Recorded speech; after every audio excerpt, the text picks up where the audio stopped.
মা দুর্গার যেরকম ত্রিনয়ন, মা দুর্গার হাতে যেরকম থাকে ত্রিশূল, তেমনি সেই মায়ের ৩ সন্তান, ৩ জনেই কৃতি। আজকে এই মঞ্চে আমাদের সঙ্গে সুদীপ্তা চক্রবর্তী, বিদীপ্তা চক্রবর্তী এবং বিদিশা চক্রবর্তীর মা দীপালি চক্রবর্তী। একবার জোরে হাততালি।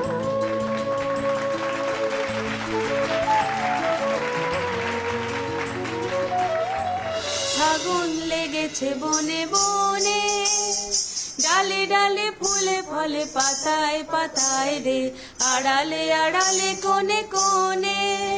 আমার মা দীপালি চক্রবর্তী একজন দারুণ মহিলা। মা নৃত্যশিল্পী, মা গৃহকর্মে নিপুণা, মা সাঁতার কাটতে ভালোবাসে, মা বেড়াতে ভালোবাসে, মা মানুষের সঙ্গে সম্পর্ক রাখতে খুব ভালোবাসে, খুব কথা বলতে ভালোবাসে, সবার সঙ্গে ইন্টারঅ্যাক্ট করতে ভালোবাসেন। মা একা হাতে আমাদের 3 বোনকে মানুষ করেছেন, একা হাতে ইন দ্য সেন্স বেশিরভাগটা সময় আমাদেরকে দিয়ে, কারণ বাবা ব্যস্ত থাকতেন। মা নিজের নাচের ক্যারিয়ার স্যাক্রিফাইস করেছেন, বাট পরে আবার নাচ শুরু করেছেন।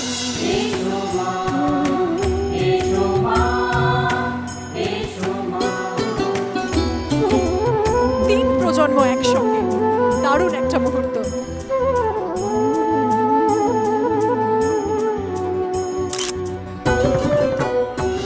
সব দিক সামলে আমাদের বড় করা, সমস্ত রকম সাংসারিক কর্তব্য পালন করা, সেটা কিভাবে করতে হয় সেটা মাকে থেকেই শিখেছি। আর একটা জিনিস মার থেকে শিখেছি, সেটা হচ্ছে কর্তব্যবোধ। সেটা সাংঘাতিক, মানে এত কিছু সামলেও প্রত্যেকের বাড়ির প্রত্যেকের প্রতি কর্তব্য, সেটা কিন্তু ওর থেকে দেখে শেখার মতো।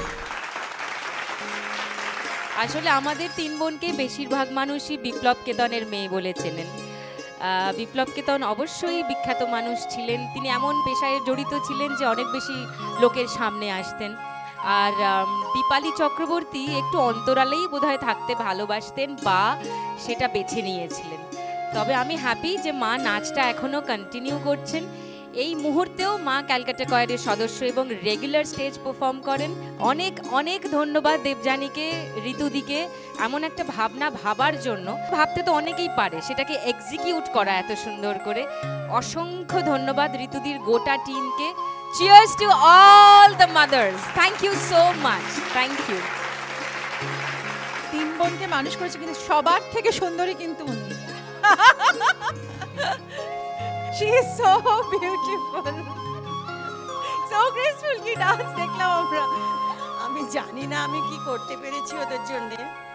আমি তো আমার যতটুকু সাধ্য করেছি, এরপরেও আমি আমার 3 মেয়েকে কৃতিত্ব দেব। ওদের চেষ্টা না থাকলেও এটা সম্পূর্ণ হতো না। আমাদের সন্তানদের সঙ্গে থাকতে হবে, মায়ের মতো, বন্ধুর মতো, টিচারের মতো, সব রকম ভাবেই থাকলে ওরা খুশি মনেই এগিয়ে যেতে পারবে। আমাদের প্রার্থনা এটাই যে আপনি আমাদের সবার হৃদয়ের আনাচে কানাচে এবং আপনার ভালোবাসার নাচে থাকুন, তাহলেই আমরা খুশি থাকব। আমাদের সমস্ত এক্সটেন্ডেড আত্মীয় স্বজনদের সঙ্গে যোগাযোগ রাখার একমাত্র সূত্র মা। সো মা না থাকলে কি যে হবে জানি না। মা ইজ গ্রেট, মা সুপার।